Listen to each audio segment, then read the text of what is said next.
ஆண்டவருடைய வார்த்தைக்கு நேராக நாம் கடந்து போகலாம். ஆண்டவர் உங்களை ஆசீர்வதிப்பாராக. வந்திருக்கிற ஒவ்வொரு பிள்ளைகளையும் இயேசுவின் நாமத்தினாலே உங்களை நான் வாழ்த்துகிறேன், வரவேற்கிறேன்.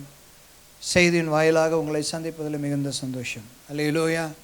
கர்த்தருடைய வார்த்தை உண்மையாகவே நம்மை பலப்படுத்துகிறதற்காய் நான் ஆண்டவரை துதிக்கிறேன். ஆராதனைக்கு எவ்வளோ இம்பார்ட்டன்ஸ் கொடுக்குறோமோ அதே போல் கர்த்தருடைய வார்த்தைக்கும் இம்பார்ட்டன்ஸ் கொடுக்கணும். ஒரு ஆமென் சொல்லலாம். ஒரு சில பிள்ளைகளுடைய வாழ்க்கையில் நல்லா ஜெபம் பண்ணுவாங்க, கர்த்தருடைய வார்த்தையை வாசிக்க மாட்டாங்க. ஒரு சில பிள்ளைகள் நல்ல கர்த்தருடைய வார்த்தையை வாசிப்பாங்க, ஜெபம் பண்ண மாட்டாங்க.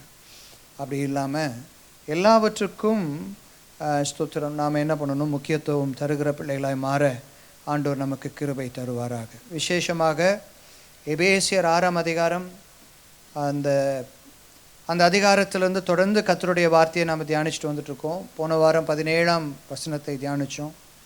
இன்றைக்கும் அதே 17ஆம் வசனத்தினுடைய பின்பகுதியை நம்ம தியானிப்போம். 17ஆம் வசனத்தில் வாசிக்கும்போது, இரட்சண்யம் என்னும் தலைச்சீராவையும் தேவ வசனமாகிய ஆவியின் பட்டயத்தையும் எடுத்துக்கொள்ளுங்கள். சரி, இன்றைக்கி நாம் தியானிக்க இருக்கிறதான வேத பகுதி என்ன அப்படின்னா, தேவ வசனமாகிய ஆவியின் பட்டயத்தையும் என்ன பண்ணுங்கள், எடுத்துக்கொள்ளுங்கள். We are going to meditate on the word of God. ஆண்டவருடைய வார்த்தையை குறித்து இன்றைக்கு நாம் தியானிக்க போகிறோம். ஒரு ஆமென் சொல்லலாமா? கர்த்தர் உங்களை ஆசீர்வதிப்பாராக. இந்த வேதாகமத்தில் ஆண்டவர் தம்முடைய வார்த்தையை நமக்கு தந்திருக்கிறார். அல்லேலூயா, ஸ்தோத்திரம். This word is given by the Holy Spirit. இந்த வார்த்தைகள் அனைத்தையும் பரிசுத்த ஆவியானவர் நமக்கு தந்திருக்கிறார். அல்லேலூயா. சத்தத்தை உயர்த்தி ஒரு ஆமென் சொல்லலாமா? ஆண்டவருடைய நாமம் மகிமைப்படட்டும். ஸ்தோத்திரம். ஆண்டவராகிய தேவன் இஸ்ரவேல் ஜனங்களை எகிப்திலிருந்து அழைத்து வரும்போது, இந்த இஸ்ரவேல் ஜனங்களுடைய அவர்களுடைய ஒருவேளை அவர்களுடைய சுபாவங்கள், அவர்களுடைய குணங்கள் அதெல்லாம் எப்படி இருந்திருக்கும் அப்படின்னா, கிட்டத்தட்ட 430 வருஷம் ஒரு தேசத்தில் இருக்கிறாங்க. கரெக்டாக? எத்தனை வருஷம் இருக்கிறாங்க? 430 வருஷம் எகிப்து தேசத்தில் அவங்க இருக்கிறாங்க. அப்போது இந்த 430 வருஷம் எகிப்து தேசத்தில் இருக்கும்போது பலவிதமான அந்த தேசத்தினுடைய கலாச்சாரங்கள் இதெல்லாம் இவங்களோட என்ன இருக்கணும், ஒன்றி போயிருக்கும். கரெக்டுங்களா? பழக்க வழக்கங்கள் ஒன்றி போயிருக்கும், கலாச்சாரங்கள் ஒன்றி போயிருக்கும். இப்போ நாமே பாருங்களேன், இப்போ இங்கேருந்து இந்த தேசத்துலேருந்து வெளிநாட்டுக்கு எங்கேயா போயிட்டோன்னு வச்சுக்கோங்களேன், நம்ம பழக்கங்கள் யார் ஒரு பழக்கங்களாக மாறிவிடும். வெளிநாட்டில் அவங்களுடைய கலாச்சாரத்தை போல் நம்முடைய கலாச்சாரமும் என்ன ஆகிடும், பழக்க வழக்கங்கள் மாறி போயிடும். அப்போது இந்த இஸ்ரவேல் ஜனங்கள் கிட்டத்தட்ட 4 தலைமுறையாக எங்கே இருக்கிறாங்க அப்படின்னா எகிப்து தேசத்தில் இருக்கிறத நம்ம பார்க்குறோம். அப்போ அவங்களுக்கு என்ன ஆயிருக்கும் அப்படின்னா, அந்த தேசத்தினுடைய எல்லா பழக்க வழக்கங்கள், கலாச்சாரங்கள் இதெல்லாம் என்ன இருக்கும் அப்படின்னா பழகியிருக்கும். சரியா? ஸ்தோத்திரம். தேவனுடைய நாமம் மகிமைப்படட்டும். இந்த ஒரு சூழ்நிலையில் தான் ஆண்டவராகிய தேவன் மோசேயை கர்த்தர் எழுப்பி ஆண்டவர் சொல்கிறாரு, இந்த ஜனங்களை மீட்கும்படியாக கர்த்தர் என்ன பண்ணுறாரு, இஸ்ரவேல் ஜனங்களை அழைச்சிட்டு வர்றாரு. கரெக்டாக? எத்தனை பேர் கவனிக்கிறீங்கன்னு? ரைட். சீனாய் வனாந்திரத்திற்கு இஸ்ரவேல் ஜனங்க வந்தப்போ ஆண்டவர் சொல்கிறாரு, சீனாய் மலைக்கு நீ என்ன பண்ணணும், நீ ஏறி வரணும், அங்கே நான் உனக்கு என்ன பண்ணுவேன், உனக்கு நான் ஸ்தோத்திரம் இந்த ஜனங்களுக்கு குறியதான வார்த்தைகளை தருவேன்னு சொல்கிறார். இதை நம்ம எங்கே வாசிக்கிறோம் அப்படின்னா, யாத்திராகமம் 19ஆம் அதிகாரத்தில் 1வது வசனத்திலேருந்து வாசிங்க. 1வது வசனத்திலேருந்து 8வது வசனம் வரையும் வாசிங்களேன். யாத்திராகமம் 19ஆம் அதிகாரம். இஸ்ரவேல் புத்திரர் எகிப்து தேசத்திலிருந்து புறப்பட்ட 3ஆம் மாதம். இப்போ எங்கே வராங்க அவங்க எல்லாம் கவனிங்க. சீனாய் வனாந்திரத்திற்கு என்ன பண்ணுறாங்க, வந்து சேர்ந்தார்கள்.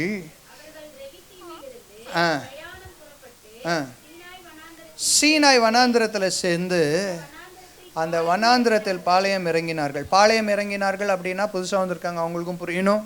அவங்க என்ன பண்ணாங்க, எல்லா ஜனங்களும் என்ன பண்ணாங்க, வனாந்திரத்தில் வந்து குடியிருந்தார்கள். இஸ்ரவேலர் அங்கே மலைக்கு எதிராக என்ன பண்ணினார்கள், அப்போ எந்த மலைக்கு எதிராக பாளையம் இறங்கினார்கள் அப்படின்னா சீனாய் மலைக்கு எதிராக அவர்கள் பாளையம் இறங்கினார்கள். மோசே தேவனிடத்தில் ஏறி போனான். கர்த்தர் மலையிலிருந்து அவனை கூப்பிட்டு, நீ யாக்கோபு வம்சத்தாருக்கு சொல்லவும் இஸ்ரவேல் புத்திரருக்கு அறிவிக்க வேண்டியது என்னவென்றால், இப்போ ஆண்டவர் என்ன பண்ணுறாரு, இஸ்ரவேல் ஜனங்களோட பேசுகிறார். சரியா? God is speaking to the people of Israel. அவர் சொல்கிறார், நான் எகிப்தியருக்கு செய்ததையும் நான் உங்களை கழுகுகளுடைய செட்டைகளின் மேல் சுமந்து நீங்கள் கண்டீர்கள். இப்பொழுது நீங்கள் என் வாக்கை உள்ளபடி கேட்டு, எல்லாம் சொல்லுங்க பார்க்கலாம், நீங்கள் என் வாக்கை உள்ளபடி கேட்டு என் உடன்படிக்கையை கை கொள்வீர்களானால் சகல ஜனங்களிலும் நீங்களே எங்களுக்கு சொந்தமாய் இருப்பீர்கள். பூமியெல்லாம் என்னுடையது, வாசி, எனக்கு ஆசாரிய ராஜ்யமும் பரிசுத்த ஜாதியுமாய் இருப்பீர்கள் என்று நீ இஸ்ரவேல் புத்திரரோடு சொல்ல வேண்டிய வார்த்தைகள் என்றார். மோசே என்ன பண்றாரு? மோசே வந்து ஜனங்களின் மூப்பரை அழைத்து கர்த்தர் தனக்கு கற்பித்த வார்த்தைகளை எல்லாம் சொல்லுங்க பார்க்கலாம். கர்த்தர் தனக்கு கற்பித்த எல்லா வார்த்தையும், சரியா, ஆண்டவர் என்னெல்லாம் வார்த்தைகளை சொன்னாரோ அவைகள் எல்லாம் அவர்களுக்கு முன்பாக வந்து ஜனங்களுக்கு சொன்னான். அதற்கு ஜனங்கள் எல்லாரும் ஏகமாய் கர்த்தர் சொன்னவைகளை எல்லாம் செய்வோம் என்று பிரதியுத்தரம் சொன்னார்கள். ஜனங்கள் சொன்ன வார்த்தைகளை மோசே கர்த்தரிடத்தில் சொன்னார். So this is the place where God gave the word to his people. கர்த்தர் தம்முடைய வார்த்தை யாருக்கு பார்த்தீங்கன்னா இந்த ஜனங்களுக்கு இந்த இடத்துல தான் என்ன பண்ணுறாரு? ஆண்டவருக்கு வார்த்தைகளை தருகிறார். ஆண்டவர் சொல்கிறார் பாருங்க, 7ஆம் வசனம், மோசே வந்து ஜனங்களின் மூப்பரை அழைப்பித்து கர்த்தர் தனக்கு கற்பித்த வார்த்தைகளை எல்லாம், சரி, ஆண்டவர் சொன்ன எல்லா வார்த்தைகளையும், ஆங்கிலத்தில் ஒரு சில இடங்கள்ல என்னன்னு போட்டிருக்குன்னா இன்ஸ்ட்ரக்ஷன்ஸ்னு போட்டிருக்கு, சரியா, எல்லா வார்த்தைகளின்படி அவர்களுக்கு முன்பாக வந்து சொன்னான். அப்போ ஜனங்கள்லாம் என்ன சொல்கிறாங்கன்னா, கர்த்தர் சொன்ன வார்த்தைகளுக்கு நாங்கள் என்ன பண்ணுறோம்? கீழ்ப்படுகிறோம் என்று சொல்லி சொல்கிறத பார்க்கிறோம். அப்போது இந்த வார்த்தைகளில் கவனிங்க, இந்த வார்த்தைகளில் முக்கியமாக 2 காரியங்கள் நாம் புரிந்து கொள்ள முடியும். இந்த வார்த்தைகளை தேவன் தந்ததுனால 2 காரியங்களை புரிந்து கொள்ள முடியும். என்னென்ன அப்படின்னா, நம்ம ஆராதிக்கிற தேவனை குறித்து அறிந்து கொள்ள முடியும். God gave his word to understand him. அவருடைய வார்த்தைகளை கர்த்தர் நமக்கு தந்ததுனால நாம் ஆராதிக்கிற தேவனை குறித்து நாம் என்ன பண்ணிக்கிறோம்? அறிந்து கொள்கிறோம். அதனால தான் வாசிக்கிறோம், சரி, எகிப்தில் கர்த்தர் நடத்தின விதங்களை நீங்கள் என்ன பண்ணீங்க? கண்டீர்கள் அல்லவா? ஆண்டு சொல்கிறார் பார்த்தா, நான் எகிப்தியருக்கு செய்ததையும் நான் உங்களை கழுகுகளுடைய செட்டைகளின் மேல் சுமந்து உங்களை என் அண்டையில் சேர்த்து கொண்டதையும் நீங்கள் என்ன பண்ணீங்க? கண்டீர்கள் அல்லவா? So his word makes us clear to understand who the Lord God whom we worship. நாம் ஆராதிக்கிற தேவன் யார் என்பதை என்ன பண்ணுகிறது? முதலாவது வெளிப்படுத்துகிறது. 2வது காரியம் என்ன செய்கிறது என்று சொன்னால், நான் எப்படிப்பட்ட ஒரு வாழ்க்கையை வாழ வேண்டும் என்பதை கர்த்தருடைய வார்த்தை நமக்கு வெளிப்படுத்துகிறது. ஒரு ஆமென் சொல்லலாமா? த பேட்டர்ன் ஆஃப் லிவிங், நம்ம எப்படி வாழணும், நம்ம எப்படி இருக்கணும் அப்படின்றத கர்த்தருடைய வார்த்தை தருது. அதனால தான் கர்த்தர் சீனாய் மலையில் கர்த்தர் இஸ்ரவேல் ஜனங்களுக்கு என்ன பண்ணார்? தம்முடைய வார்த்தைகளை தந்தார். ஒரு ஆமென் சொல்லலாமா? நான் முன்னமே சொன்னது போல் பலவித கலாச்சாரங்களில் இவங்க என்ன பண்ணியிருப்பாங்க? முக்கியமாக எகிப்தினுடைய கலாச்சாரங்களில் இவங்க என்ன பண்ணியிருப்பாங்க? பழகியிருப்பாங்க. கர்த்தர் வந்து ஒரு வித்தியாசத்தை என்ன பண்ணுகிறார்? ஏற்படுத்துகிறார். ஆண்டு சொல்கிறாரு, நீங்கள் என்னுடைய ஜனங்கள், சரி, நீங்கள் என்னுடைய ஜனங்கள். So God started to give his instructions. அவருடைய வார்த்தைகளை தந்து இப்படியாக இருக்க வேண்டும் என்பதை தேவன் என்ன பண்ணுகிறார்? இஸ்ரவேல் ஜனங்களுக்கு என்ன பண்ணுறாரு? உணர்த்துகிறார். கரெக்டா? அப்போது இந்த காரியம் ஆண்டவருடைய வார்த்தையை இந்த ஜனங்கள் கேட்டு நடந்தாங்க பார்த்தீங்களா? நடந்தப்போ என்ன நடந்தது அப்படின்னா, they led a separated life. ஒரு வேர் பிரிக்கப்பட்ட ஒரு வித்தியாசமான ஒரு வாழ்க்கையை அவர்கள் வாழ்ந்தார்கள். ஆண்டவர் சொன்னார், ஸ்தோத்திரம், இப்போ வித்தியாசமான இன்றைக்கி உலகத்தில் இருக்கிறோம் பாருங்களேன். உலகத்தில் பலவிதமான கலாச்சாரங்கள் இருக்குது, சரி, உலகத்தில் பலவிதமான பழக்க வழக்கங்கள் இருக்குது. ஆனால் கர்த்தருடைய வார்த்தை நம்மளை என்ன பண்ணுது அப்படின்னா கொஞ்சம் வித்தியாசப்படுத்துது. கரெக்டாக? உலகத்தில் இருக்கிறவனுக்கு அவனுக்கு பொறாமை இருக்கும், அவனுக்கு எரிச்சல் இருக்கும். அவன் தான், அதாவது ஸ்தோத்திரம், கிறிஸ்தவனாய் பேர் வைத்தவன் கிறிஸ்தவன் அல்ல. ஸ்தோத்திரம், தேவனுடைய நாம மகிமைப்படட்டும். கர்த்தருடைய வார்த்தையின்படி யார் நடக்கிறானோ அவன் தான் தேவனுடைய பிள்ளை. அவனுக்கும் நமக்கும் என்ன இருக்குது? அவன் கெட்ட வார்த்தை பேசுவான், நான் என்ன பண்ண மாட்டேன், நான் பேச மாட்டேன். சரியா? ஸ்தோத்திரம். உலக மனுஷன் துன்மார்க்கமாக யோசிப்பான், நான் என்ன பண்ண மாட்டேன், அப்படி யோசிக்க மாட்டேன். ஏன்னா கர்த்தருடைய வார்த்தை எனக்கு என்ன சொல்லி கொடுத்துருக்கு அப்படின்னா, அப்படி துன்மார்க்கமாக என்ன பண்ணக்கூடாது, இருக்கக்கூடாது. அப்போது இட் மேக்ஸ் அ செப்பரேஷன், ஒரு வித்தியாசத்தை ஏற்படுத்துகிறது. பரிசுத்தம் அப்படின்னு சொன்னால் வெள்ளையும் போடுறது அல்ல. இட் டசன்ட் மீன் தட் நான் இன்னைக்கு வெள்ளையை போட்டிருக்கிறதுனால பரிசுத்தவான், அப்படி அல்ல. ஹல்லேலூயா. பரிசுத்தம் அப்படின்னா வேர் பிரிக்கப்படுதல். சொல்லுங்கள் பார்க்கலாம், பக்கத்தில் பார்த்துக்கலாம். பரிசுத்தம் அப்படின்னா நீங்கள் போடுற ட்ரெஸ் கோடில் வச்சு கிடையாது. சரியா? மீசை எடுத்துகிட்டு வந்துட்டா பரிசுத்தம் கிடையாது. வெள்ளையுமா வந்து நின்றுட்டா பரிசுத்தம் கிடையாது. சரி, அதுக்கு ஒரு அழகு இருக்குது, இல்லைன்னு சொல்லலை. ஆனால் பரிசுத்தம் அப்படின்னு சொன்னாலே என்ன அப்படின்னா, it is a separation from the world. உலகத்தில் இருந்து நாம் என்ன பண்ணுறோம், தனியாக ஒரு ஜனக்கூட்டம்னா என்னென்னா, ஒரு தனியான ஒரு என்ன சொல்கிறது, ஒரு ஜாதி போல் அப்படி இல்லை. அவங்களுக்கும் நமக்கும் என்ன இருக்குது, நிறைய வித்தியாசங்கள் உண்டு. சரியா? அவன் தீமை செய்வான், நான் என்ன பண்ண மாட்டேன், தீமை செய்ய மாட்டேன். அவன் கேடு செய்வான், நான் கேடு செய்ய மாட்டேன். அவன் புறங்கூறுவான், நான் புறங்கூற மாட்டேன். அவன் ஒருத்தனை அழிக்கணும்னு நினைப்பான், நான் அழிக்க நினைக்க மாட்டேன். அப்போது இப்படி ரெண்டு பேரையும் வச்சு பார்த்தோம் அப்படின்னா ஒரு வித்தியாசம் தேவ பிள்ளைகளுக்கும் அவர்களுக்கும் என்ன பண்ணும் தெரியும். அல்லேலூயா. இந்த வார்த்தைகளை தான் கர்த்தர் யாருக்கு தந்தா அப்படின்னா இஸ்ரவேல் ஜனங்களுக்கு தந்தார்.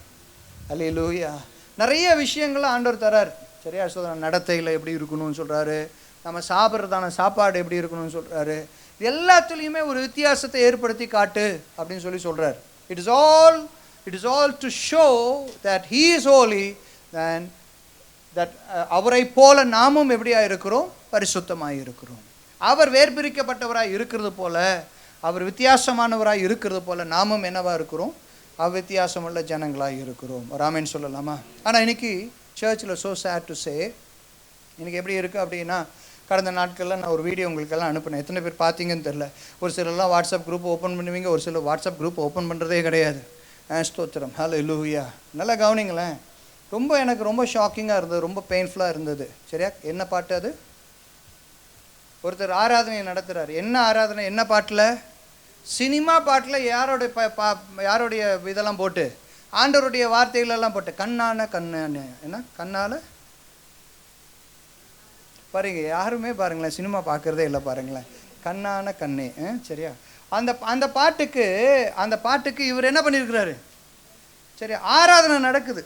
சரியா? எனக்கு ரொம்ப ஆச்சரியமாக இருந்தது, ரொம்ப வருத்தமாக இருந்தது. எங்கே போகுது சபை, எங்கே போகுது ஆராதனை? ஹல்லேலூயா, ஸ்தோத்திரம். அப்போ நான் இப்படி யோசித்தேன். எனக்கு டக்குன்னு ஒரு பாட்டு ஒன்று வந்துச்சு. நாங்கள் சின்ன பிள்ளையில் இருக்கும்போது ஒரு பாட்டு இருந்தது, அதை நான் இங்கே சொன்னால் நல்லா இருக்காது. சரியா? ஸ்தோத்திரம். சரியா? ஒரு சினிமா பாட்டு. அதாவது இப்படி யோசித்தேன் நான். ஒரு சினிமா பாட்டு, அசிங்கமான ஒரு பாட்டோட ராகத்தை எடுத்து அதுலேயும் என்ன போடலாம்? புரியலையே உங்களுக்கு? சரியா? ஒரு அசிங்கமான ஒரு பாட்டு எடுத்துப்போமே, அது ராகத்தை எடுத்துக்கலாம். ராகத்தை தான் எடுத்துக்கிட்டோம், நம்ம பாட்டு வரிகள் எல்லாம் பைபிள்லேருந்து எடுத்து போட்டுட்டோம்னு சொல்லி பாடலாம்ல. ஸ்தோத்திரம். இன்றைக்கி எங்கே போகுதுன்னு எனக்கு புரியலை. அல்லேலூயா, ஸ்தோத்திரம். தயவு செய்து உங்களிடத்தில் அன்பாய் கேட்கிற ஒரு காரியம் என்னவென்று சொன்னால், ஸ்தோத்திரம், we should know and understand. யார் இன்றைக்கி கர்த்தருடைய வார்த்தையை சரியாக உங்களுக்கு சொல்லித்தரான்றதை நீங்கள் புரிஞ்சுக்கணும். சரியா? ஸ்தோத்திரம். ரத்தமாறேன்னு ஒரு பாட்டுக்கு என்ன பண்ணிட்டான், அதையும் பாடி அதுக்கும் என்ன பண்ணிட்டான், ஆண்டவருடைய வார்த்தைகளெல்லாம் சொல்லி ரத்தமாறு. நான் யோசித்தேன், என்ன ரத்தமாறு அப்படின்னு நான் யோசித்தேன். ரொம்ப ஆச்சரியமாக இருக்குது எனக்கு. ஐ டோன்ட் வாண்ட், ஏன்னா யார் குறை சொன்னாலும் நான் கவலைப்படுறதுக்கு ஐ எம் நாட் ரெடி. இன்றைக்கி நான் அதை பற்றி வருத்தப்படுறதுக்கு இல்லை. ஸ்தோத்திரம். இன்றைக்கி இவ்வளோ பெரிய பாதகத்தை சபைக்கு நேராக கொண்டு வந்தேன்னா I don't worry about anybody. அதை பற்றி நான் கவலைப்பட வேண்டிய அவசியமே கிடையாது. சோரமாய் கொண்டு போயிட்டுருக்க சபையை எத்தனை வாலிபரில் கெடுத்து கொண்டு இருக்கிற நீ. ஸ்தோத்திரம். எத்தனை இன்னைக்கு நான் ஒரு விஷயம் என்ன சொல்கிறேன்னா, என்றைக்கு ஒரு மனுஷனுக்கு கர்த்தரோட வார்த்தை தெரியலையோ அவன் தான் அங்கெல்லாம் இருப்பான். ஒரு மனுஷன் கர்த்தரோட வார்த்தை தெரிஞ்சுன்னா இவன் பிரசங்கம் பண்ணுறது சரி தவறுன்றதை என்ன பண்ணுவாங்க, சரியாக உணர்ந்துப்பாங்க. சில பேதைகளாக இருக்கிறனால தான் இன்றைக்கி அங்கே இன்னைக்கு சபையில் இருக்கிறதுக்கு காரணம், because they do not know the doctrine, they do not know the truth. கர்த்தருடைய வார்த்தை என்னன்றது, அவங்களுக்கு சத்தியம் என்னன்றது தெரியாதனால தான் இன்றைக்கி உட்காந்து எல்லாத்துக்கும் ஆமாம் போட்டுட்டு உட்காந்துருக்குறான். இன்றைக்கி ரத்தமாரை பாட்டை பாடிட்டு உட்காந்துட்டு இருக்கிறான், கண்ணால் கண்ணை பாட்டை பாடிட்டு உட்காந்துட்டு இருக்கிறான் இன்றைக்கி. ஹல்லேலூயா, ஸ்தோத்திரம். நல்லா கவனிங்க. உலகத்திற்கு ஒத்த வேஷம் தெரியாமல். சரியா? நாம் இன்றைக்கி என்ன செய்கிறோம், எப்படிப்பட்டதான ஒரு ஆராதனையை நடத்துகிறோம், எப்படிப்பட்டதான சத்தியத்துக்குள்ளே போகிறோம் அப்படின்றத நான் புரிஞ்சுக்கணும். அப்போ கர்த்தருடைய வார்த்தையை ஆண்டவர் தந்ததுக்கு பிரதான நோக்கம் என்ன அப்படின்னா, நல்லா புரிஞ்சுக்குங்க, அவரை பற்றி அறிந்து கொள்ளவும் நாம் ஒரு வேர்பிரிக்கப்பட்ட ஒரு வாழ்க்கையை வாழ வேண்டும் என்பதற்காகவே கர்த்தர் வார்த்தையை தந்தார். சத்தத்தை உயர்த்தி ஆமென்னு சொல்லலாமா? சரி. இந்த கர்த்தருடைய வார்த்தையை ஆண்டவர் மோசேக்கு தரும்போது, சரியா, மோசேக்கு தரும்போது நிறைய விதமான வார்த்தைகளை கர்த்தர் தரார். ஒரு குடும்பம்னா குடும்பத்துக்கு ஏற்ற வார்த்தைகளை கர்த்தர் தரார். ஒரு ஆலயத்தில் என்னெல்லாம் செய்யணும் அப்படின்ற வார்த்தைகளை கர்த்தர் தரார். ஒரு பிரச்சனைனா அதை எப்படி கையாளுவது அப்படின்றதான வார்த்தைகளை கர்த்தர் என்ன பண்ணுறாரு தர்றார். அப்போது ஒவ்வொரு இடங்களில் கர்த்தருடைய வார்த்தை எல்லா இடங்களையும் கர்த்தர் என்ன பண்ணுறாரு, வார்த்தைகளை தருகிறத நம்ம பார்க்கிறோம். லேவியராகமத்தை வாசி பார்த்தீங்கன்னா புரியும். சரியா? லேவியராகமத்தில் வாசிங்க அப்படின்னா ஆண்டவர் எதுக்கெல்லாம் எந்த இடங்கள்லாம் கர்த்தருடைய வார்த்தையை இப்படி தான் இருக்கணும், இப்படி தான் செய்யணும் அப்படின்றத சொல்கிறத நம்ம பார்க்க முடியும். முக்கியமாக 3 காரியங்களாய் பிரிக்கிறத நம்ம பார்க்கணும். மாரல் லா, அப்புறம் செர்மோனியல் லா, அடுத்தது பார்த்திங்கன்னா சிவில் லா. மூணு காரியங்களில் 3 தலைப்புகளில் இந்த எல்லா விதமான கர்த்தருடைய வார்த்தைகள் கடந்து வருகிறத நம்ம பார்க்குறோம். நல்லா கவனிங்களேன். கிட்டத்தட்ட 4500 வருஷங்களுக்கு முன்னாடி கர்த்தர் கொடுத்ததான வார்த்தைகள் எல்லாம் சொல்லுங்கள் பார்க்கலாம். எத்தனை வருஷத்துக்கு முன்னாடி? அது ஏன் சொல்கிறேன்னு உங்களுக்கு புரியும் நான் நினைக்கிறேன். 4500 வருடங்களுக்கு முன்பாய் கர்த்தர் என்ன பண்ணார், இந்த வார்த்தைகளை தேவன் மோசேக்கு கர்த்தர் தந்தார். But you know one thing, some words will be applicable today but some will not. ஒரு சில வார்த்தைகள் என்ன பண்ணோம், அது அப்ளிகபிளாக இருக்கும் இன்றைக்கி. ஒரு சில வார்த்தைகளை இன்றைக்கி நம்மளால் அப்ளை பண்ண முடியாது.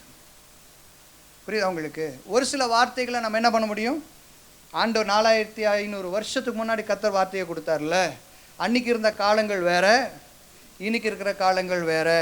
நல்லா கவனிங்க. I explain it to you. சரியா? ஸ்தோத்திரம்.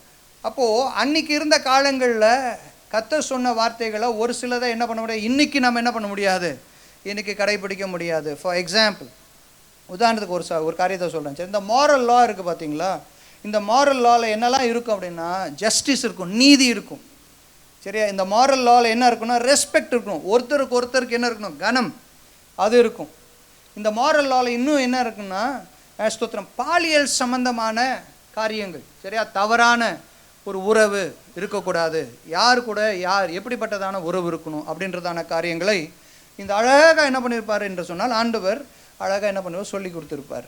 ஒருவேளை இதில் யாராவது ஒருத்தர் தவறு பண்ணுறாங்க அப்படின்னா, ஒருத்தனை கொலை செய்கிறான் அப்படின்னா, இல்லை ஸ்தோத்திரம் விக்கிரக ஆராதனை அவன் செய்கிறவனாக இருப்பான்னு சொன்னான், இல்லை ஒருவேளை ஸ்தோத்திரம் தேவனுக்கு தூஷணமான வார்த்தைகளை சொல்லுவான் என்று சொன்னார், இல்லை இப்படிப்பட்டதான அசுத்தமான பாவங்களை செய்வான் என்று சொன்னால் கர்த்தருடைய வார்த்தை என்ன சொல்லுதுன்னா அவனை கல்லெறிந்து என்ன பண்ணணும், கொல்லணும். என்ன சொல்லுது? சரியா? ஃபார் எக்ஸாம்பிள் மர்டர், ஒருத்தனை கொலை செஞ்சாங்க அப்படின்னா என்ன கர்த்தருடைய வார்த்தை என்ன சொல்லுது? லேவியராகமம் 24:17 வாசிக்கும் போது அவனை என்ன பண்ணணும், கொலை செய்யணும். வாசிங்க பார்க்கலாம். 24:17.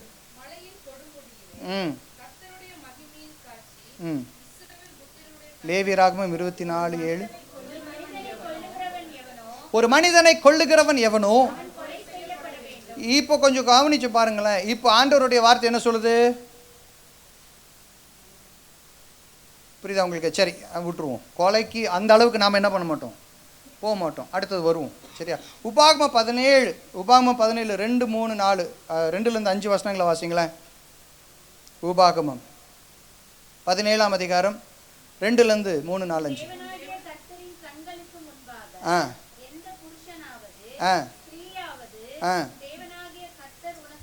நல்ல கவனிங்க. எந்த புருஷனாவது ஸ்ரீயாவது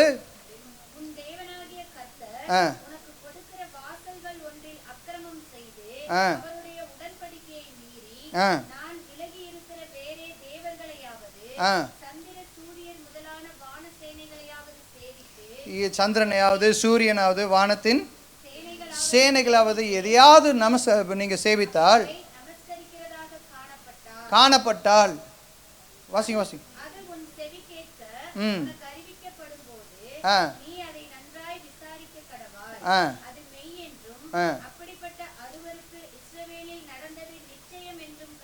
கண்டாயானால்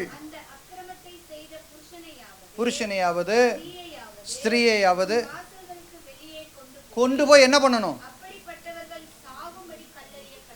சரி, இப்போ கொஞ்சம் யோசனை பண்ணி பாருங்க.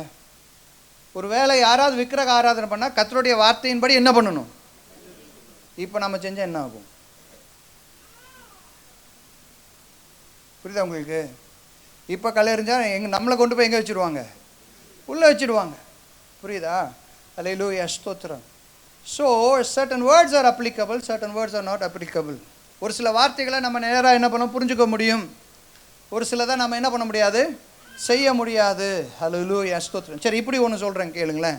செர்மோனியல் லாஸில் சரி, தேவாலயத்துக்குரியதான ஆலயத்துக்குரியதான அந்த பிரமாணங்களை என்ன பண்ணுவாங்கன்னா மிருகங்களை பலி செலுத்துவார்கள். கரெக்டாக? பழைய ஏற்பாட்டு நாட்களின்படி என்ன பண்ணுவாங்க? மிருகங்களை பலி செலுத்துவார்கள். ஒருவேளை இன்னைக்கு நாம் மிருகங்களை பலி செலுத்தினா என்ன நடக்கும்?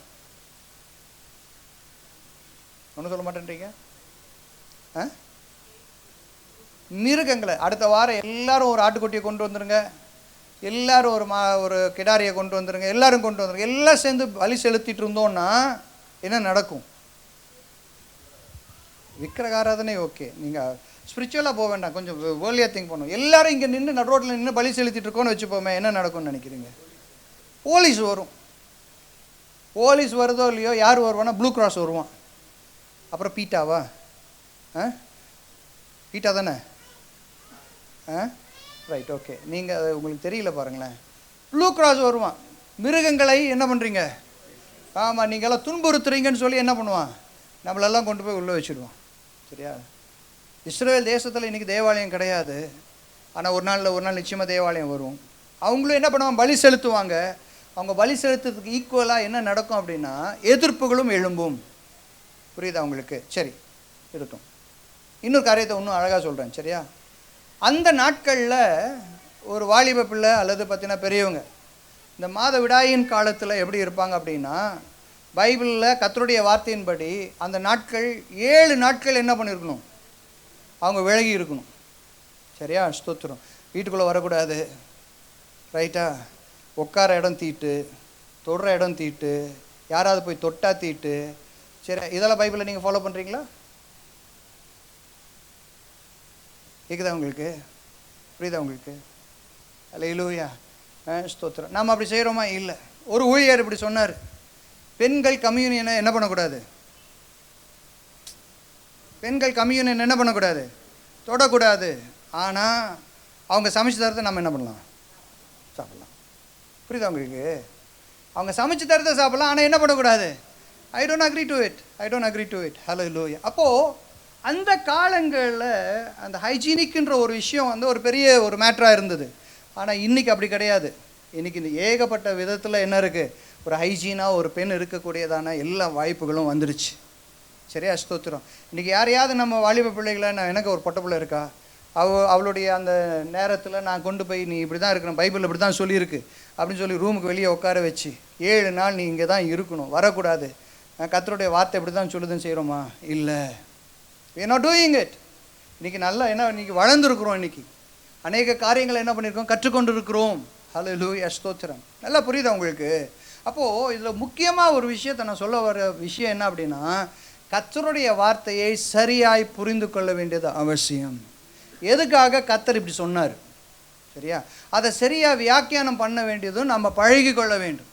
If we don't understand, if we don't interpret the word of God properly, சரியாக வியாக்கியானம் பண்ணலை, சரியாக நீங்கள் அதை என்ன பண்ணலை, புரிந்து கொள்ளவில்லை என்று சொன்னால் கர்த்தருடைய வார்த்தை நமக்குள்ளே என்ன பண்ணாது? கிரியை செய்யாது. ஹல்லேலூயா. ஆஃப் கோர்ஸ் 4500 வருஷங்களுக்கு முன்பதாக அது எப்படியா இருந்தது? ஸ்தோத்திரம். சுத்தபத்தமாக இருக்க முடியாத சூழ்நிலைகள் இருந்தது. ஆனால் இன்றைக்கி அப்படி கிடையாது. மாடர்ன், இன்றைக்கி டெக்னாலஜி இன்றைக்கி வளர்ந்து, இன்றைக்கி நாடுகள் வளர்ந்துருச்சு. இன்றைக்கி எல்லாமே புரிந்து கொண்டதான ஒரு காலங்களாய் மாறிவிட்டது. ஒரு ஆமீன் சொல்லலாமா? சத்தத்தை உயர்த்தி ஒரு ஆமீன் சொல்லலாம். ஹல்லேலூயா, ஸ்தோத்திரம். ஒரு காலத்தில் ஆண்டவர் சொன்னார், இதெல்லாம் என்ன பண்ணக்கூடாது? சாப்பிடக்கூடாதுன்னு சொன்னார். ஏன் சொன்னார்? யாருக்கா தெரியுமா? ஏன் இதெல்லாம் சாப்பிடக்கூடாதுன்னு சொன்னார்? என்னெல்லாம் சாப்பிடக்கூடாதுன்னு சொன்னார்? எங்களுக்கு அதெல்லாம் தெரியாது பாஸ்டர். ஞாயிற்றுக்கிழமை வருதை எல்லாத்தையும் அடித்து புசிக்கிறதா எங்களுக்கு தெரியும். என்னெல்லாம் சாப்பிடக்கூடாதுன்னு சொன்னார் ஆண்டவர்? விரிக்குழம்பு இல்லாதது சாப்பிடக்கூடாது, அசை போடாதது சாப்பிடக்கூடாது, அப்புறம் என்னதுமா? செதில் இல்லாதது சாப்பிடக்கூடாது. பற்றி இந்த செதில் இல்லாத விஷயத்தை வந்தோன்னா நிறைய பேருக்கு உயிரே போயிடும். சரியா? ஸ்தோத்திரம். வஞ்சர மீன் சாப்பிடக்கூடாது, ஐயோ எறா மீன் சாப்பிடக்கூடாது, அப்புறம் நண்டு சாப்பிடக்கூடாது. இது எதையுமே என்ன பண்ணக்கூடாது? சாப்பிடக்கூடாது. சரியா? ஸ்தோத்திரம். காகை சாப்பிடக்கூடாது, நாரை சாப்பிடக்கூடாது, ஊரும் பிராணிகள் சாப்பிடக்கூடாது. சரி, இதெல்லாம் ஏன் ஆண்டவர் சாப்பிடக்கூடாதுன்னு சொன்னார்? Any idea?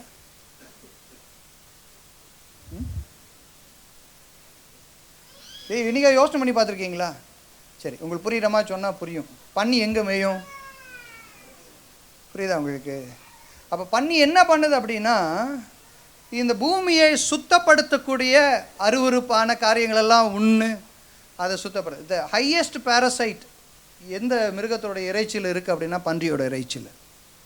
ஒட்டுண்ணிகள். சரியா? அது எவ்வளோ வேக வச்சாலும் அது அவ்வளோ சீக்கிரம் என்ன ஆகாதான், சாகாது. அதனால தான் சொல்லுவாங்க பன்றி இறைச்சியை நீ என்ன பண்ணணும், நல்லா வேக வச்சு தான் சாப்பிடணும்னு சொல்லுவாங்க. நமக்கு இருக்கிற வெறியில் போய் பச்சையை என்ன பண்ணிடக்கூடாது, கடிச்சு இழுத்துடக்கூடாது. சரியா? அவ்வளோ ஒட்டுண்ணிகள் என்ன பண்ணுமா, அந்த பன்றி இறைச்சியில் இருக்குமா. ஸோ ஆண்டவர் சொன்ன ஒவ்வொரு காரியங்களுக்கும் என்ன இருக்கிறதுனா, that is a better understanding. ஆண்டவர் சொல்கிறாரு என்ன, ஏன் அதை சாப்பிடக்கூடாதுன்னா, அப்படிப்பட்ட மிருகங்களை நம்ம சாப்பிடும்போது அதனுடைய ஒட்டுண்ணிகள் எங்கே போகும்னா நம்மளுடைய சரீரத்துக்குள்ளே போகும். அது நமக்கு என்னத்தை கொண்டு வரும்னா வியாதிகளை கொண்டு வரும் அப்படின்னு சொல்லி. ஆனால் நாம் இன்றைக்கி என்ன பண்ணிடுறோம், இன்னும் சொல்ல மாட்டேன்றீங்களே. சகலத்தையும் ஆண்டு சொல்லிட்டார் பேதுருவை பார்த்து, நீ என்ன பண்ணு, நான் உண்டாக்கினதை ஒன்றும் அசுத்தமாக நீ சொல்லாத, எல்லாத்தையும் நீ அடித்து புசி அப்படின்னு சொன்ன. அவர் சொன்ன கான்டெக்ஸ்டே வேறு, ஆண்டவர் சொன்ன கான்டெக்ஸ்டே வேறு. நம்ம ஆட்கள் எல்லாத்தையும் சரி ஒன்று சரியா, உங்களை நான் சோகத்துக்குள்ளே கொண்டு போக விரும்பலை, நீங்கள் அடித்து புசிங்க, தவறு கிடையாது. But for every thing, for every word that you should have an understanding. சில பெண்கள் ஏன் ஆண்களுடைய வஸ்திரத்தை போடக்கூடாதுன்னு சொன்னார் ஆண்டவர்? Any idea? பெண்கள் ஏன் ஆண்களுடைய வஸ்திரத்தை போடக்கூடாதுன்னு சொன்னார்? இன்றைக்கி நாம் என்ன பண்ணுறோம், போடுறோம்ல. ஏன் போடக்கூடாதுன்னு சொன்னார்? இதான் ஐடியா இருக்கா? யோசனை பண்ணிட்டு வாங்க. So everything, for every word, see certain things என்ன பண்ணலாம், இதை இன்றைக்கி பார்த்தீங்கன்னா இன்றைக்கி அப்ளிகபிளாக இருக்குது, ஒரு சில விஷயங்கள் என்ன இல்லை இன்றைக்கி அப்ளிகபிளாக இல்லை. சரி நான் சொல்கிறேன். சரி நீங்கள் எல்லாம் ஒரு மாதிரியாக பார்க்குறீங்க. ஏன் ஸ்திரீ ஆண் வஸ்திரத்தை வணியக்கூடாது அப்படின்னா, புருஷர்கள் அவர்கள் எப்படி கனத்துக்குரியவர்களாக இருந்தாங்க. சரியா? ஸ்தோத்திரம். சாராள் தன்னுடைய கணவனை பார்த்து என்னன்னு கூப்பிட்டா, ஆண்டவரேன்னு கூப்பிட்டா. அந்த கணம் இருக்குது பார்த்தீங்களா, அந்த கணத்தை என்ன பண்ண முடியாது, ஈடு பண்ண முடியாது. அப்போ பெண்கள் என்ன பண்ணக்கூடாது, அதுக்காக ஆண் வஸ்திரத்தை என்ன பண்ணக்கூடாது, வஸ்திரங்களை அணியக்கூடாது அப்படின்ற காரியத்தை. See, everything has a meaning behind it, but you should understand it very clearly. அதை நாம் சரியாய் இன்டர்பிரேட் பண்ணலை அப்படின்னா ஸ்தோத்திரம், நம்மளால் என்ன பண்ண முடியாது, கர்த்தருடைய வார்த்தையை புரிஞ்சு கொள்ள முடியாது. சரி, இப்போ இப்படி பார்க்குறோமா? ஆனால் புதிய ஏற்பாட்டில் பவுல் என்ன சொல்கிறாரு, பெண்களை சமமாக நடத்துன்னு சொல்கிறார். நல்ல விஷயம் சொன்னாலும் உங்களுக்கு புரியுதில்ல. பெண்களை என்ன சொல்கிறாரு, சமமாக நடத்துன்னு சொல்கிறார். ஹல்லேலூயா. சரி, யூதர்களுடைய கலாச்சாரத்தில் பெண்களை என்ன பண்ணுவாங்க, குறைச்சி தான் என்ன பண்ணுவாங்க, அவங்க எடை போடுவாங்க, குறைச்சி தான் வைப்பாங்க, அந்தஸ்து குறைச்சி தான் இருக்கும். ஆனால் பவுல் என்ன சொல்கிறாரு, marriage is completely mutual understanding, mutual ரெஸ்பெக்ட்ன்றாரு. யாராவது உங்களை திட்டினாங்கன்னா நீங்கள் என்ன சொல்லுங்கள், பவுல் இப்படி சொல்லியிருக்கிறார் டைரெக்டாக. சரியா? என்ன சொல்லணும் தெரியுமா, மியூச்சுவல் ரெஸ்பெக்ட் என்ன சொல்லணும். சரியா? ஒரு டைரெக்டாக சொல்லுங்க, கிவ் ரெஸ்பெக்ட். ஆப்பாடி எப்படி பாருங்க. சரியா? Definitely hallelujah. Even they are the image of God. அவர்களும் தேவனுடைய சாயலாக இருக்கிறார்கள். நல்லா கவனிங்களா. ஸோ ஆண்டவர் இந்த வார்த்தைகளை என்ன பண்ணுறாரு, கொடுத்துருக்கா. அதை என்ன பண்ணணும், சரியாக நம்ம புரிஞ்சுக்கணும். அப்படி புரிஞ்சோம் அப்படின்னா என்ன நடக்கும் அப்படின்றத சொல்கிறேன் கேளுங்களேன். இப்போ வாசிங்க, எபிரேயர் 4:12. கர்த்தருடைய வார்த்தையை சரியாக புரிஞ்சு சரியாக நம்ம இன்டர்பிரேட் பண்ணோம் அப்படின்னா என்ன நடக்கும் பாருங்களேன். எபிரேயர் 4:12.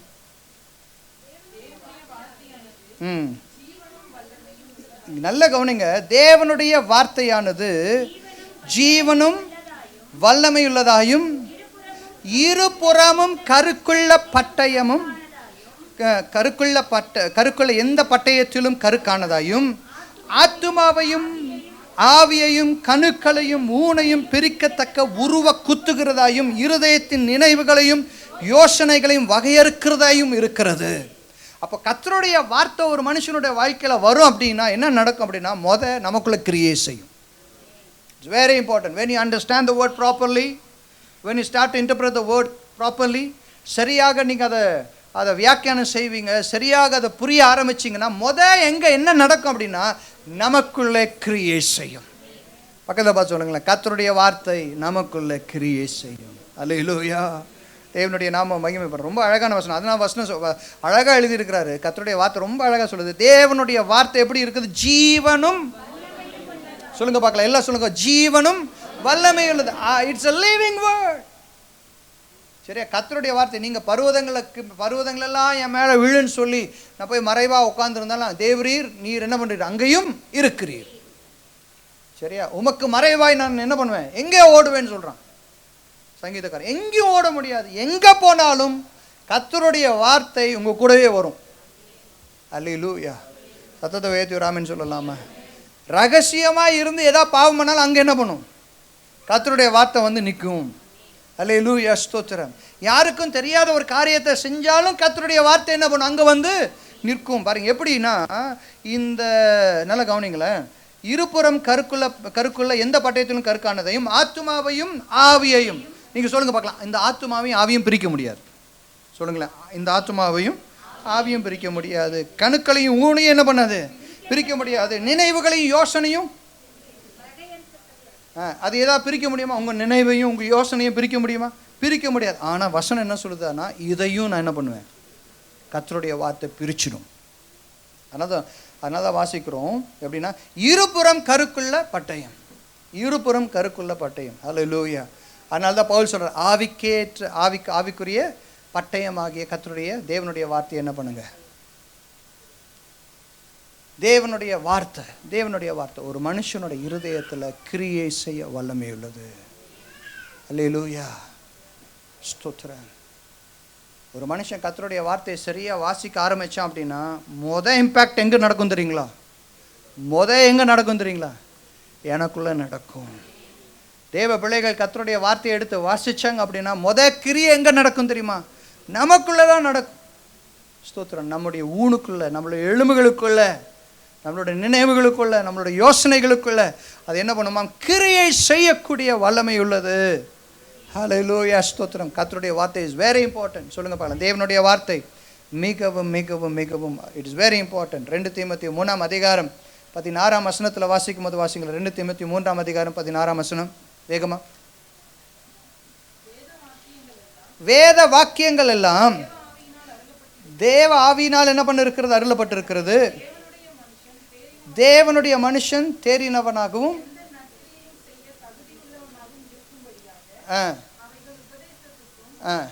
கடிந்து கொள்ளுதலுக்கும் சீர்திருத்தலுக்கும் என்ன பண்ணிருக்கு? ஓகே, இப்போ நான் இது ஆங்கிலத்தில் வாசிக்கிறேன். கவனிங்க. All scriptures is inspired by God and it is useful to teach us what is true and what to make us realize what is wrong in our lives. என்ன சொல்லுது? எல்லாம் கர்த்தருடைய வார்த்தையெல்லாம் தேவ ஆவியினால் என்ன பண்ணிருக்குது? அருளப்பட்டு இருக்கிறது. அடுத்தது என்ன சொல்றாருன்னா, it is useful to teach us. எல்லாம் சொல்லுங்களா.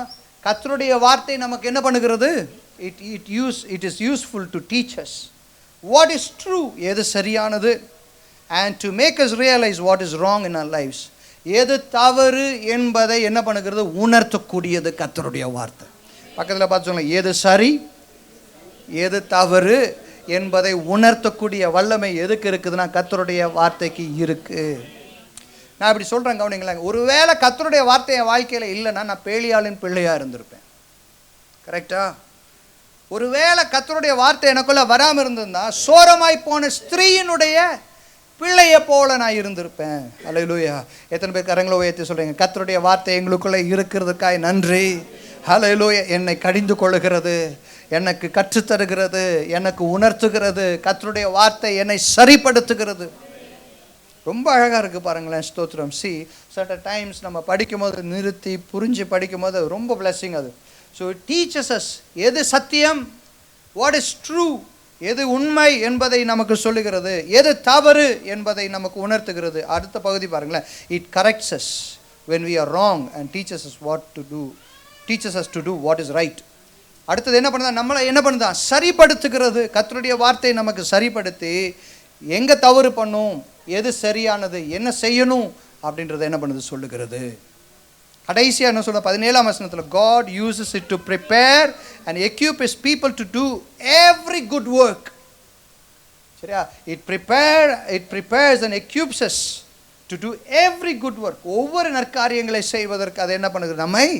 நம்ம எக்யூப் பண்ணுது. ஹல்லேலூயா. சத்தத்தை உயர்த்தி ஒரு ஆமென் சொல்லலாமா? சங்கீதம் 119 105ஆம் வசனத்தில் வாசிக்கும் போது எப்படி வாசிக்கிறோம்? வாசிக்க 119 105ஆம் வசனம். கர்த்தருடைய வார்த்தை வாசிங்களா 119 105. சங்கீதம்.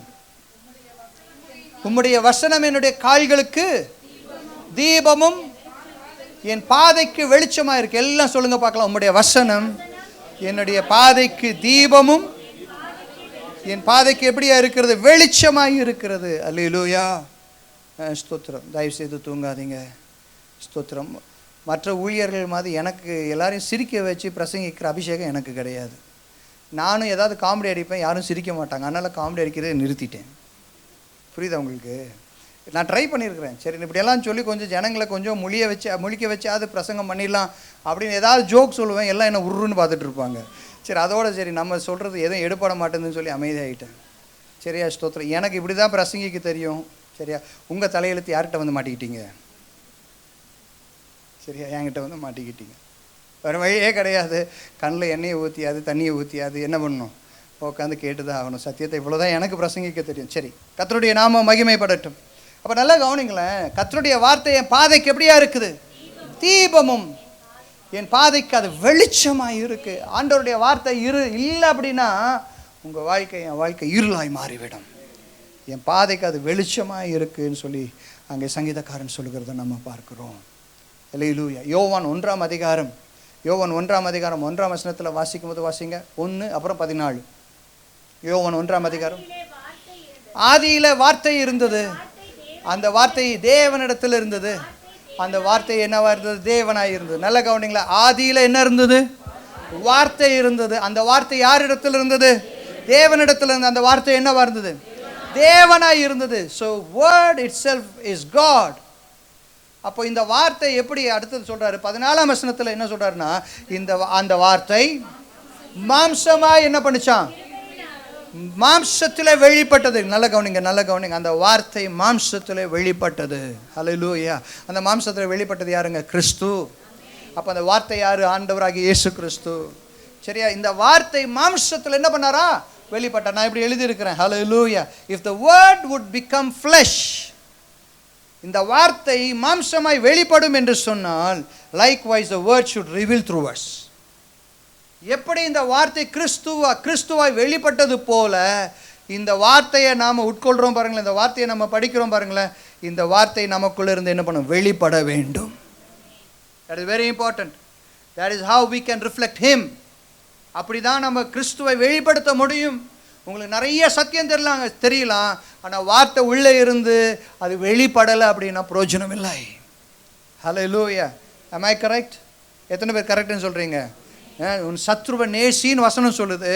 இந்த வசனம் உங்களுக்குள்ளே இருக்குது. ஆனால் if you don't know to reveal it to the people, சரியா, சத்ருவை அவர்களுக்கு முன்பாக கர்த்தருடைய வார்த்தையின்படி உங்களுடைய அன்பை வெளிப்படுத்த முடியல, வசனத்தை வெளிப்படுத்த முடியலை அப்படின்னா இட் இஸ் பாயிண்ட்லெஸ். வசனத்தை கேட்டு அதை நம்ம கை கொள்ளாத பிள்ளைகளாக போவோம் என்று சொன்னால், வெளிப்படுத்த முடியல, அதனுடைய கனி வெளியே வரல அப்படின்னா it is pointless. No point in coming to church, no point in worshiping him, no point in doing anything. Hallelujah. சரி, கர்த்தருடைய வார்த்தை ஒரு மனுஷனை வித்தியாசமாய் காட்டும். ஹல்லேலூயா. சத்தத்தை உயர்த்தி சொல்லுங்க பார்க்கலாம். உங்களை யாராவது ஒருத்தன் பகைக்கிறான்னு வச்சுப்போமே, சரி, உலகத்தில் இருக்க மனுஷன் என்ன பண்ணுவான்? சரியா? அவன் என்ன பண்ணுவான்? யாராவது அவனை பகைச்சா என்ன பண்ணுவான்? ஒன்று திருப்பி அறையுவான், இல்லைன்னா எப்படிடா ஏதாவது ஒரு ஒரு ஒரு இதில் என்ன பண்ணும்? பழிக்கு பழி வாங்கணும்னு துடிப்பான். ஆனால் தேவ பிள்ளைகள் அப்படி கிடையாது. They will never have a heart to take a revenge. ஒரு பழிக்கு பழி எடுக்கணுன்ற எண்ணம் வரவே வராது. அதான் கர்த்தருடைய வார்த்தையினோட நிறைவு, அதான் கர்த்தருடைய வார்த்தையினோட வெளிப்பாடு. அல்லேலூயா. எவ்வளவுதான் நமக்கு துரோகம் பண்ணாலும் அவங்கள நேசிக்கணுன்ற இருதயம் தான் வருமே தவிர அவங்கள வெறுக்கணுன்ற இருதயம்.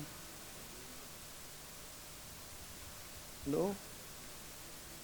That is why the word of God will bring you, it will reveal you in a different way. வித்தியாசமா வெளிப்படுத்தும். இதை பார்த்து தான் ஒரு காலத்தில் கிறிஸ்துவர்களை நேசித்த இன்னைக்கு இந்த உலகம் இன்னைக்கு என்ன பண்ணுதுன்னா கிறிஸ்துவத்தை என்ன பண்ணுது? வெறுக்குது. ஏன்னா இன்னைக்கு நாம் ஒருத்தர் அரைஞ்சிட்டான்னா நம்ம என்ன பண்ணிடுறோம்? அவன் மேலே புல்டோசரையே ஏற்றிடுறோம். சரி, இவன் இதுக்கு மேலே எலும்பவே கூடாதுன்னு சொல்லி ஏற்றிட்டு வந்துடணும் போய். பெருமையாக வந்து அதுக்கப்புறம் ஒருத்தர் ஒரு பாஸ்டர் இப்படி ஜெபம் பண்ணார். நான் அந்த சர்ச்சில் வாலிபனாக இருந்தப்போ ஒரு பெரிய கன்வென்ஷன் மீட்டிங்கில் பாஸ்டர் என்ன பண்ணிட்டாரு, பாட்டை பாட ஆரம்பிச்சிட்டார். சரிங்களா, நல்லா கவனிங்க. இவருக்கு இவருடைய தெரிஞ்ச பாட்டு மட்டும் பாடிட்டு இருக்கிறாரு. கீழே கன்வென்ஷனில் இருந்த ஆண்கள்லாம் என்ன பண்ணிருக்காங்க, நீங்கள் என்ன பார்த்துட்டு இருக்கீங்க பார்த்தீங்களா, அப்படியே எல்லாம் பார்த்துட்டு இருக்கிறாங்க. இவங்களுக்கு ஒரு பாட்டும் தெரியல, இவரு பாட்டு பாடிட்டு இருந்தார். அதில் ஒருத்தருக்கு பொறுக்கவே முடியல. கீழே ஏன் என்ன சொல்லிட்டாரு, ஐயா எல்லாருக்கும் தெரிஞ்ச ஒரு பாட்டை நீங்கள் என்ன பண்ணலாம், பாடலாமே, பாட்டை நாங்களும் என்ன பண்ணுவோம், பாடுவோமே அப்படின்னு சொல்லிட்டார். இந்த பிரச்சனை என்ன ஆகிடுச்சு அப்படின்னா இன்டர்நேஷ்னல் பிரச்சனை ஆகிடுச்சு. இவர் ஸ்டேஜ்லேருந்து இவர் பேச, கீழேருந்து அவர் பேச, விசுவாசி அவர் வேறு மாதிரியாக, ஊழியக்காரன் என்ன ஆகிட்டார். நடந்த சம்பவம் நான் சொல்கிறேன் கேளுங்க. சரியா, 2 பேரும் சண்டை நடந்துட்டு இருக்குது. எங்கே, கன்வென்ஷனில் சண்டை நடந்துட்டு இருக்குது. அப்போ இந்த ஊழியக்காரர் என்ன சொல்கிறாரு, நான் 40 நாள் உபவாசம் போட்டேன்னு வச்சுக்க. என்னது புரியுதா உங்களுக்கு, புரியலையோ? சரி, நீங்கள் நல்ல பிள்ளைங்க, நீங்கள் அப்படியெல்லாம் செய்கிறது இல்லை, அதனால தான் உங்களுக்கு புரியல. இவர் என்ன சொன்னார் தெரியுமா, 40 நாள் நான் உபவாசம் போட்டேன். எதுக்கு, இவனை கவுண்டிலன்னு பண்ணுறதுக்கு. எதுக்கெல்லாம் ஜெபம் பயன்படுத்த பாருங்கள். அன்றைக்கி தான் நான் கற்றுக்கிட்டேன், ஓ ஜெபம் இதுக்கெல்லாம் பயன்படுமோன்னு சொல்லி. அப்புறம் அவரை பிடிச்சி கீழே கொண்டு போய், ஐயோ அங்கிள் நீங்கள் ஏன் இவ்வளோ கோவப்படுறீங்க, விடுமாங்கண்ணே நான் போய் ஃபாஸ்டிங் போடுறேன் அப்படி நிற்கிறார். See, we are not for that. We are not for that. 40 நாள் உபவாசம் போட்டு ஒருத்தனை அழிக்கிறதுக்கா இல்லையே. we are not called for that. The word of God does not teach me that. அல்லேலூயா, ஸ்தோத்திரம். துரோகமே பண்ணாலும் சரி, ஏமாத்திட்டே போனாலும் சரி, but still our heart will long to love them. That's what my word teaches. That's the word of God teaches to me. அல்லேலூயா. ரொம்ப அழகாக யாக்கோபு 1ஆம் அதிகாரம் 22ஆம் வசனத்தில் வாசிக்கும் போது, வசனத்தை வாசிங்க. யாக்கோபு 1ஆம் அதிகாரம் 22ஆம் வசனம். இல்லை மனப்படமாக தெரிய விஷயம். அல்லாமலும் நீங்கள் உங்களை வஞ்சியாதபடிக்கு எல்லாம் சொல்லுங்க பார்க்கலாம், திருவசனத்தை கேட்கிறவர்களாய் மாத்திரமல்ல அதன்படி செய்கிறவர்களாயும் இருங்க.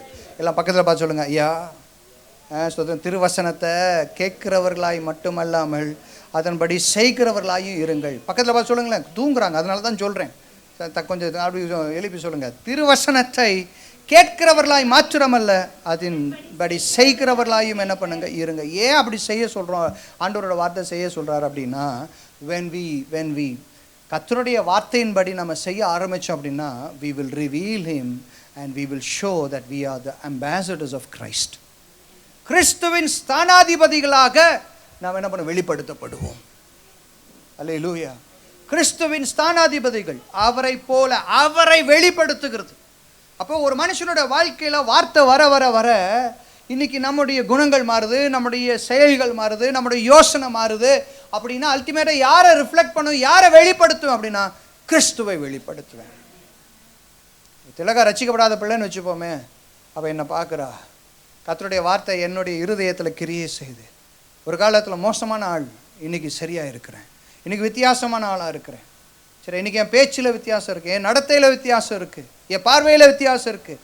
அவள் பார்த்தா யாரை பார்ப்பா அப்படின்னா என்ன ஐடென்டிஃபை பண்ணுறாலோ இல்லையோ, எனக்குள்ளே தங்கி இருக்கிற தேவனை ஐடென்டிஃபை பண்ணுவோம். That is very important. Hallelujah. That is why word is important in our lives. நம்முடைய வாழ்க்கையில் கர்த்தருடைய வார்த்தை, ஏதோ நம்ம வசனத்தை வாசித்தோம். இன்னைக்கு ஆராய்ச்சி பண்ணுறதுல இன்னைக்கு பார்த்தீங்கன்னா இதில் இருக்கிற ரகசியங்களை கண்டுபிடிக்கிறது பெரிய விஷயம் கிடையாது. உட்காந்து பார்த்தீங்கன்னா பல டூல்ஸ் இருக்குது, இன்னைக்கு எல்லாத்தையும் வச்சு என்ன பண்ணலாம், கண்டுபிடிக்கலாம். ஆனால் கர்த்தருடைய வார்த்தை நமக்குள்ளே போய் கிரியை செய்கிறது ரொம்ப இம்பார்ட்டண்ட். ஹல்லேலூயா. இந்த கர்த்தருடைய வார்த்தை கிரியை செய்யணும்னா ஆவியானவர் இருந்தால் மட்டும்தான் நடக்கும், இல்லைன்னா நடக்காது. சொல்லுங்கள் பார்க்கலாம், ஆவியானவர் இருந்தால் மட்டும்தான் கர்த்தருடைய வார்த்தை கிரியை செய்யும். யோவான் 16:13 வாசிக்கிறோம், Holy Spirit will lead us into all truth. எப்படி வாசிக்கிறோம், பரிசுத்த ஆவியானவர் சகல சத்தியத்துக்குள்ளேயும் நம்ம என்ன பண்ணுவார், நடத்துவார். 14ஆம் அதிகாரம் 25லேருந்து 26 வசனங்களை வாசிக்கும் போது வாசிங்க. யோவான் 14:25லேருந்து 26 வாசிங்க.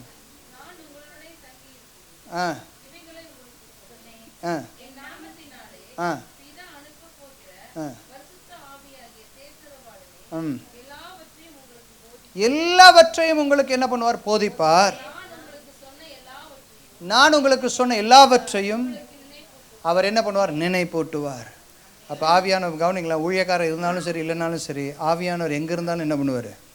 நினைப்பூட்டுவார். 1 யோவான் 2ஆம் அதிகாரம் 27ஆம் வசனத்தை வாசிச்சு முடிக்கலாமா? கடைசியாக 1 யோவான் 2ஆம் அதிகாரம் 27ஆம் வசனம்.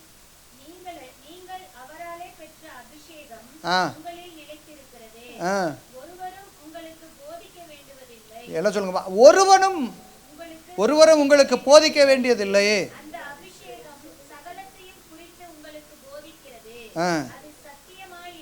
அது சத்தியமாய் இருக்கிறது, பொய்யல்ல.